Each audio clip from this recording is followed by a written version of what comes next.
In the shadowed underbelly of Seoul, where deals were sealed in whispers and blood washed away before dawn, one man reigned absolute. Kang Tae-han was steel-wrapped in silence, a predator forged from loss and vengeance, the Mafia boss who controlled arms flowing through Incheon ports, underground rings where fighters bled for his profit, protection rackets that kept entire districts in line.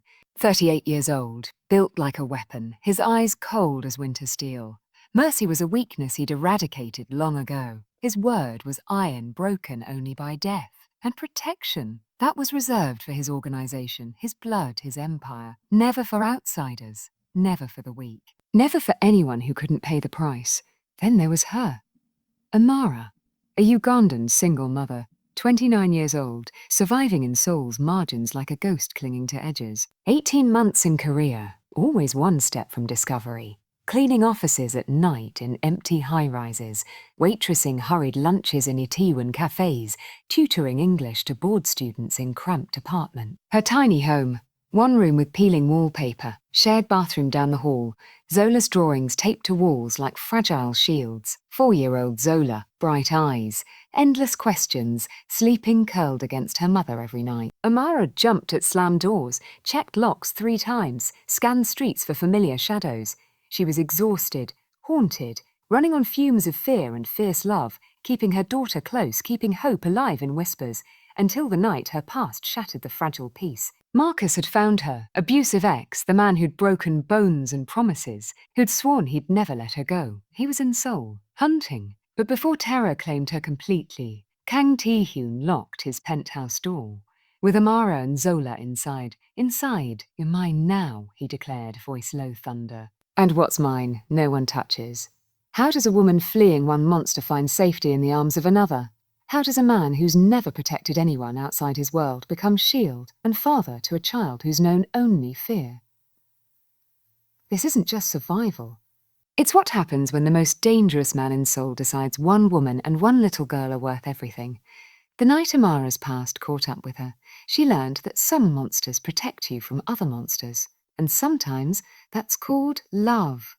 The camera pans between 2 worlds divided by glass and steel, poverty and power separated by mere kilometers, yet oceans apart. Amara's reality unfolded in a cramped Itaewon one-room apartment, walls thin as whispers, peeling paint flaking like old promises, a single window overlooking noisy alleys where scooters roared past at all hours. Shared bathroom down the hall meant hurried showers, locks that clicked but never fully secured. Zola's toys lived in colourful plastic bins under the bed, drawings of bright Ugandan sunsets taped to walls for reminders of home. Budget stretched like worn elastic. One missed shift meant no groceries. One illness meant death. Amara cleaned offices from 10 p.m. to dawn in towering Gangnam high-rises. Waitressed hurried lunches amid cafe chatter, tutored English in evenings to students who barely noticed her exhaustion. Survival smelled of instant noodles and baby powder, sounded like Zola's soft breathing at night, felt like constant weight on shoulders that never rested. Across the city gleamed Kang Tae-hyun's domain, a Gangnam penthouse fortress perched atop a luxury hotel he owned, bulletproof windows framing Seoul's neon veins, panic rooms hidden behind minimalist art, security systems layered like armor round a king. His office occupied the top suite, soundproof walls for deals that shaped shadows, screens monitoring ports and rings where blood bought loyalty. Legitimate fronts masked darker trades, hotel chains for laundering, import businesses veiling arms flows. At his empire's core stood trusted men. Lim Jin-woo, right hand, broad, scarred enforcer who handled wet work with quiet efficiency. Park Sung-min, financial wizard, slim, sharp-eyed, making millions vanish and reappear across borders. Ji-young, intelligence master, lean, watchful, networks spanning continents for whispers that became weapons. His younger sister, Kang My-sun, managed legitimate hotels, elegant, warm where he was cold, worrying over a brother whose life left no room for softness. Family was everything. Blood demanded protection, loyalty earned survival. Weakness invited death. Charity was foreign, involvement in civilian lives forbidden. In Amara's world, rules were simpler, crueler. Stay invisible, trust no one, always plan escape. 18 months running from Marcus, fled Uganda after hospital stays labelled accidents, South Africa next when he closed in, Korea last with emergency documents clutched like lifelines. Zola, 4 years old, bright as morning sun, knew Mama flinched at loud voices, accepted no video calls to Grandma, asked questions with wide eyes that broke Amara's heart. Exhausted resilience defined her, 29, carrying worlds on weary back, fierce love her only fuel. Everything changed the night Amara's cleaning cart broke on the 47th floor, the floor where Kang Tae-hyun's office was the only one still lit at 3 a.m. Amara had been invisible for 18 months. The cleaner no one noticed, the waitress who moved through lunch crowds like wind through wheat, the tutor who arrived and left without small talk. Survival meant erasure. Safety meant silence. She'd perfected both. Until that wheel snapped, and fate rolled her straight into the lion's den. 3:14 a.m. The 47th floor hummed with sterile silence, fluorescent lights buzzing faintly overhead, city lights glittering far below like distant, uncaring stars. Amara pushed her cleaning cart down the executive corridor, exhaustion weighing each step like chains forged from sleepless nights. The wheel caught suddenly, metal screeching, then snapping. The cart lurched, supplies spilling across polished marble. She knelt quickly, heart racing. One broken wheel meant unfinished work. Unfinished work meant questions. Questions meant risk, exposure she couldn't afford. Only one office glowed at the corridor's end. Corner suite, door ajar, light spilling like a warning. She hesitated, breath shallow. No choice. Knocked softly. The door opened. Kang Tae-hyun filled the frame. Tall, broad, presence heavy as impending storm. Hand instinctively shifted toward the concealed gun at his back. Eyes scanning for threats. Instead, exhausted African woman in faded cleaning uniform, dark circles under eyes, posture defensive yet dignified. "I'm sorry, sir," she said in careful Korean. Accent soft but clear. "My cart, the wheel broke. Do you have tape? Tools?" "I'll be quick," he stared. Took in details like a predator assessing prey. Trembling hands hiding strength, phone clutched ready for emergency call, slight limp favouring an old injury. Fear etched deep, but not of him. Not yet. "You shouldn't be here," he said, voice low gravel, cold, final. "My company cleans this building." "I'm sorry to disturb." Her gaze flicked to the gun's outline under his jacket, then to security screens behind him. Entrances monitored, faces catalogued. Realization dawned. This wasn't ordinary office. She backed away. "I'll leave the cart." He watched her retreat, noticed the limp worsen on stairs she chose over elevator, avoiding cameras perhaps. Noticed everything. Noticing kept him alive. Amara descended 47 floors, feet screaming in worn shoes, lungs burning. Couldn't lose this job. Couldn't explain a missing cart. Returned at 5 a.m. with convenience store tape, fixed it crudely, finished shift before dawn. Told herself, forget the dangerous man, forget the gun. Survived another night, picked up sleeping Zola from Mrs. Boy. Nuts paid in crumpled bills carried her daughter home through quiet streets, locked 3 deadbolts that still felt insufficient. Next night, Tae-hyun waited, heard the squeaking wheel, fixed but imperfect. Opened his door. "You came back." She bowed, kept distance. "You have work, sir." "You're not afraid?" "Of what?" "O me. You saw the gun." "I've seen worse." The words hung heavy, honest admission of shadows deeper than his. He studied her. "What are you running from?" She froze. "I'm not. Everyone belongs here, you don't." "You're hiding." Exhaustion cracked her guard. "Is someone who won't stop looking. Husband, Ex. Father of my daughter. Oh, where is he? I don't know. That's the problem. Tae-hyun should have forgotten her. Should have returned to his deals and his empire and his carefully controlled world. Instead, he told Jinwoo to run a background check on the cleaner from the 47th floor, and what he found made him break his oldest rule: never get involved in civilian problems. 1 week blurred into routine survival. Nights cleaning empty offices, days snatched in fragments of sleep while Zola napped. Amara pushed her cart along the executive floor, head down, invisible again. The corner suite door stood ajar, voices drifting out. Rapid Korean laced with underworld terms she recognized from overheard dangers back home. She kept polishing, hands steady through habit. Then a name sliced the air. Amarcus Osei, Ugandan national, landed in Shun yesterday, cleared customs. Location unknown. Her world froze. The spray bottle slipped from numb fingers, crashed on marble like a gunshot echoing in silence. Conversation halted. Kang Ti-yoon appeared in the doorway, tall shadow-filling frame, eyes locking on her drained face, shaking hands, terror Rora's open wound. You know that name? Not a question. Fact carved in steel. She couldn't speak, couldn't breathe. Marcus, here, in Seoul. Found her again. Zola? Need Zola now. She ran. No explanation. No apology. Cart abandoned, feet pounding stairs, 47 floors down, lungs burning, old fears clawing back. Burst into her apartment, scooped sleeping Zola into arms, wrapped her in blanket. One backpack, essentials crammed again, everything owned in one bag. Fleeing once more, Tian signalled Jinwoo silently, follow. Jinwoo tracked her to Itaewon, watched her emerge minutes later, child clutched close, eyes scanning shadows like hunted prey. Reported back, she has a daughter. 4, maybe. She's running scared. Ti-yoon pulled the background file, ordered days ago, curiosity he couldn't name. Amara Nakato, 29. Work visa. Clean record. Deeper, Uganda restraining order against Marcus Osi. Hospital records, domestic accidents, broken ribs, fractured cheek, embassy emergency passport for her and child. Marcus's trail, private investigator hired, tracked through South Africa borders, now Seoul. Hunting. Taehyun broke his cardinal rule. No civilians, no involvement. Find her. Bring her here. Boss, this isn't an ow. 2 hours later, Jinwoo located her in a 24-hour in public, bright, safe from lone attacks. Amara sat on mats, Zola asleep on her lap, backpack guarded like lifeline. Chang Ti-hyun wants you. I want nothing from him. He knows about Marcus Osi. Knows you're in danger. So? He offers protection. Bitter laugh escaped. Exhausted, hollow. Why would a gangster protect me? I don't know. He doesn't usually. Amara weighed impossible choices, run again. She looked at Zola. Peaceful sleep, trusting Mama completely. If he touches my daughter, he won't. If he expects payment, he doesn't. Then why? Jinwoo almost smiled. That's what we're all asking.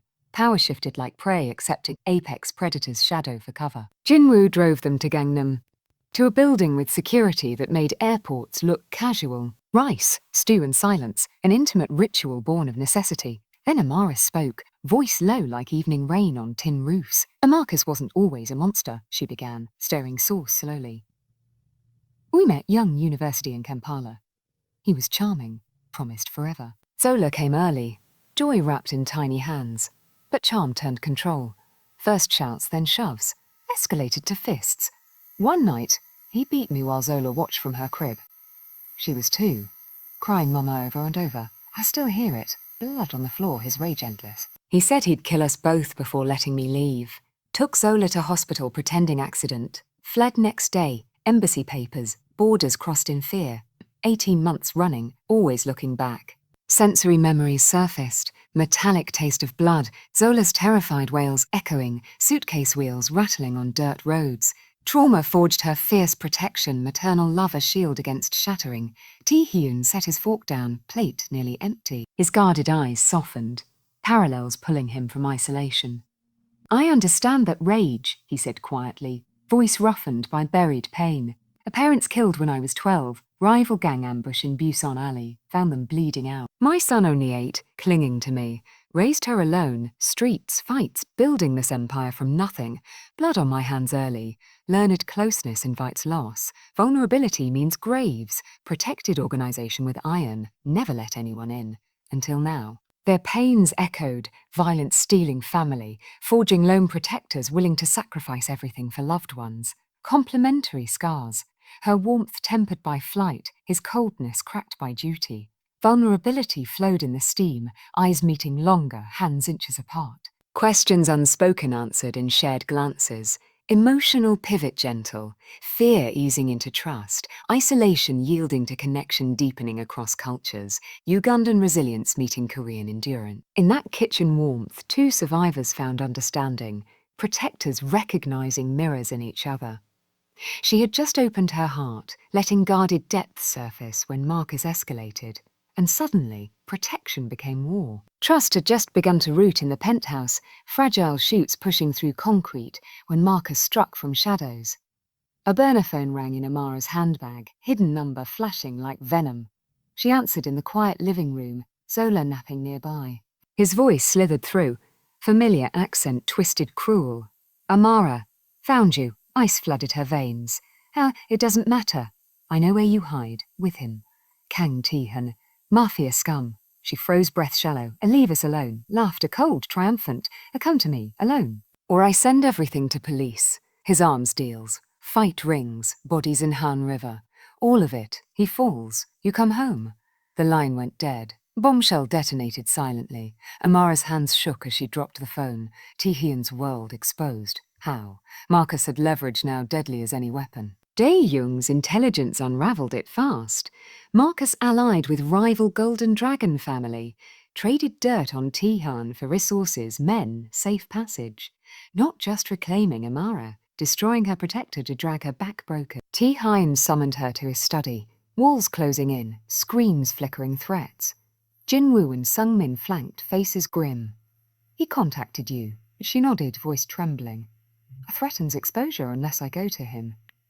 Ti-hyun's jaw clenched like forged iron. He won't touch you. Oh, I can end this, she whispered. Go to him, sacrifice myself. Save you, your empire. Silence heavy as judgment. Lieutenant shifted, Jinwoo's eyes urging caution, Sungmin calculating losses. Amara faced impossible choice. Protect Ti-hyun by leaving sparing his world ruin. Or stay, let war consume them. Tears welled. You've given us safety. I won't destroy you. He crossed the room, slow, deliberate, handcuffing her face with gentleness contradicting his storm. And no, voice low thunder. She's mine always. Amara rose, bloodied, unbroken. Stood over him, voice steel for first time. Oh, we were never yours. You broke us, beat us, hunted us. But look, she gestured to Ti-hyun shielding Zola. Oh, we're free. You have no power here, Marcus spat. Or, Ti-hyun's gun pressed cold to forehead. Finish that. Silence, sacrifice shadowed. Jinwoo took a grey shielding Zola, blood-staining shirt, but alive. Price paid in loyalty, justice swift. Marcus dragged away. Connections ensured a self-defense ruling. Body vanished quietly if needed. Rivals crippled. Exposure threats neutralized through Sungmin's strings. 10 threats down. Warehouse echoes empty. Amara scoops Zola. Child trembling but safe. Imama, distant sirens fading in heavy breaths. Ti-hyun holstered weapon. Crossed to them. Ignored wounds. Knelt to Zola's level. Gentle for first-time public. You okay, little one? Zola nodded. Buried face in his shoulder, tiny arms hugging. He froze. Then held her close. Turned to Amara. Eyes raw. You're mine now. Not possession. Claimant. Choosing. Not protection. As family. You, Zola. Mine. Love declared thunder after storm. Safety reclaimed through fire. Past debt settled in final stand. Adrenaline crashed into catharsis.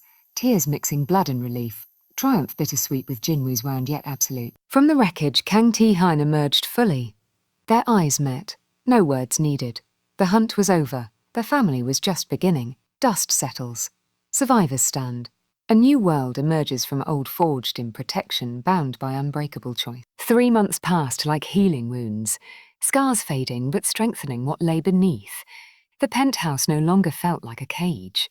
Doors opened freely, sunlight pouring through bulletproof glass onto spaces filled with Zola's laughter echoing off high ceilings. Immediate aftermath lingered in quiet moments. Jinwoo's wound healed with grateful visits, Marcus's shadow erased through connections that turned threats to footnotes. Authorities ruled cleanly. Self-defense, case closed, rivals scattered like ash. Power restructured subtly. Ti-hyun shifted operations. Arms tapered, legitimate hotel expansions prioritized, my son beaming at cleaner ledgers. Amara consulted on cultural outreach, bridging international clients, training staff and diversity, her business insights transforming fronts into thriving enterprises. No longer dependent, equal partner, reclaiming purpose. Character transformation complete. Amara no longer invisible runner, confident, visible, her warmth softening the fortress. Ti-hyun no longer isolated king, learning gentleness in Zola's hugs, presence in family dinners blending Ugandan stews with Korean banchan. Zola thrived, calling him Appa one tentative day, tiny hand in his large one. He froze, then smiled. Real, unguarded. Fatherhood unexpected, earned through nights reading stories, mornings packing lunches. Relationship solidified. Romance acknowledged in quiet proposals, ring chosen together, simple ceremony with my son and lieutenants witnessing. Mutual respect absolute, partnership forged in fire, future together stated in shared glance. Yet open-ended promise lingered. Whispers of old rivals watching, unfinished threats on horizons. This victory a chapter, not end. Larger missions awaited, family to build amid shadows. The penthouse stood different now. Windows open, scents of Matakan kimchi mingling, children's drawings on fridge beside security monitors.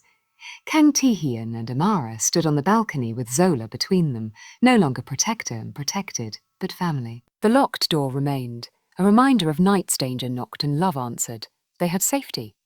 They had each other, and that was enough for now.